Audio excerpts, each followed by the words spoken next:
This painting was not just controversial, it was dangerous. In fact, it was so powerful it sent shockwaves through an entire government, causing panic, outrage, and fear. Welcome to our channel.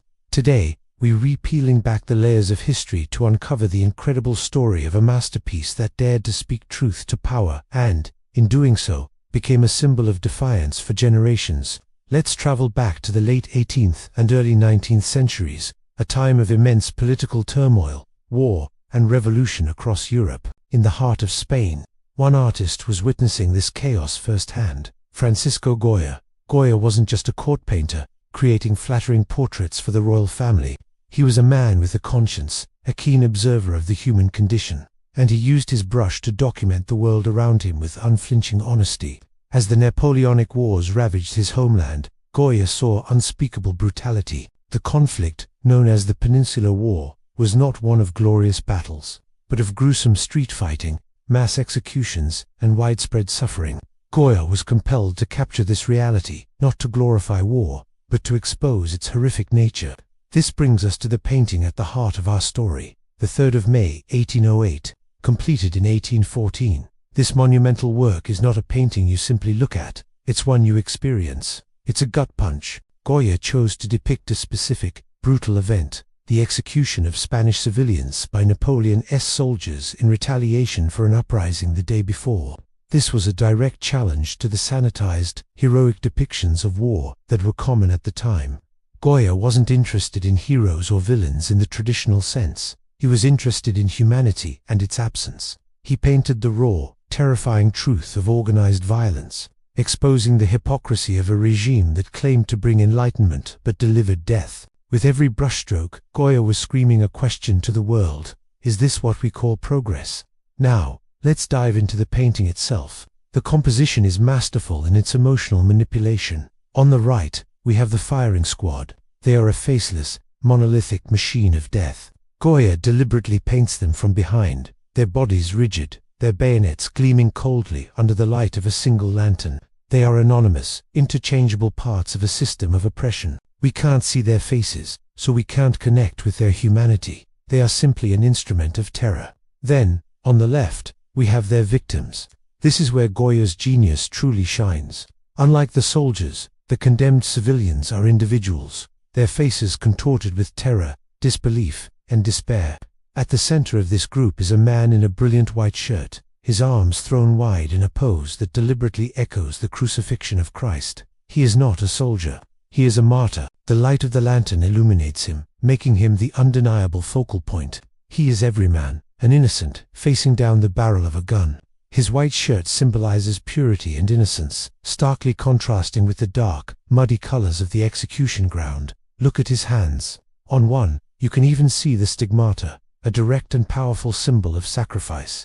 Goya isn't just showing us an execution, he's showing us the martyrdom of a people. Around him, others react in their final moments. One man clenches his fists in futile rage. Another buries his face in his hands, unable to watch. It is a symphony of human fear. The painting is not subtle. It is a visual scream against injustice. So, how did the government react to this? You have to remember the context. After the French were driven out, the Spanish monarchy was restored under King Ferdinand VII. One might think the new king would celebrate a painting that depicted Spanish resistance against French invaders, but the situation was more complex.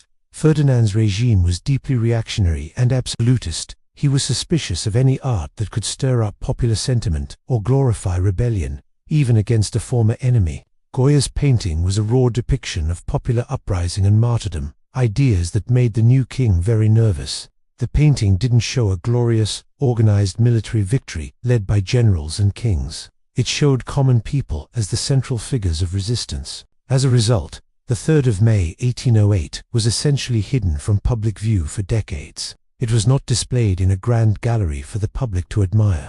It was tucked away in the Prado Museum's storage, deemed too provocative, too raw, too dangerous for public consumption. Goya himself fell out of favor with the court. Disillusioned with the political climate and growing increasingly deaf, he retreated into his own world, creating the haunting and deeply personal black paintings directly onto the walls of his house. The government didn't need to officially ban the painting or exile the artist. They could silence it through neglect. The canvas, once a battlefield of paint and emotion, now fought a silent war against obscurity in a dusty storeroom. But a message this powerful cannot be contained forever. Even though it was not widely seen, its legend grew. Among artists and intellectuals, whispers of Goya's masterpiece circulated. It became an underground symbol of truth-telling. While some in the establishment may have feared its consequences, seeing it as an incitement to further unrest, others saw it as a heroic act of artistic courage. The painting sparked a debate that continues to this day. What is the role of the artist in society? Is it to create beauty and comfort, or is it to confront and challenge? Goya's work was a firm vote for the latter. He proved that a single canvas could be more powerful than 1,000 political speeches. It became a foundational piece for future artists who wanted to use their work to protest war and injustice, most notably inspiring Picasso's own anti-war masterpiece, Guernica. Decades passed, and political tides turned. Eventually, Goya's painting was brought out from the shadows. It was restored, and finally given the prominent place it deserved. Today, the 3rd of May 1808, is one of the most celebrated works in the Prado Museum in Madrid, visited by millions. It survived the attempts to erase it, a testament to the resilience of art.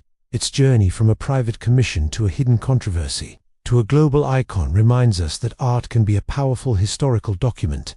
It's a chilling reminder that the truth, no matter how brutally it's depicted, will eventually find the light. It stands as a timeless monument, not to a specific war, but to the eternal struggle between humanity and tyranny. And now, in the 21st century, technology gives us new ways to engage with this masterpiece. Art historians use advanced imaging techniques, like X-ray and infrared analysis, to study Goya's underdrawings, revealing his creative process and the changes he made. We can see how he meticulously planned the composition for maximum emotional impact. Digital archives ensure that high-resolution images of the painting are accessible to anyone in the world, protecting it from the threat of being hidden or censored ever again. Its message can no longer be locked away in a storeroom. It lives on in millions of pixels, and in our collective memory, shared and discussed globally. Technology has democratized its power. Some paintings are not meant to comfort, they are meant to confront. They hold a mirror up to the darkest parts of our history and our nature. The 3rd of May 1808 is one of those paintings. It shows us that a brushstroke can be as mighty as a sword, and a canvas can be a battleground for the soul of a nation. It proves that when art speaks the truth with brutal, unwavering honesty, even governments tremble. Thank you for joining us on this journey. If you believe in the power of art to challenge authority and change the world, make sure to subscribe, like this video, and share it. There are more stories of masterpieces painted in defiance waiting to be told. See you next time.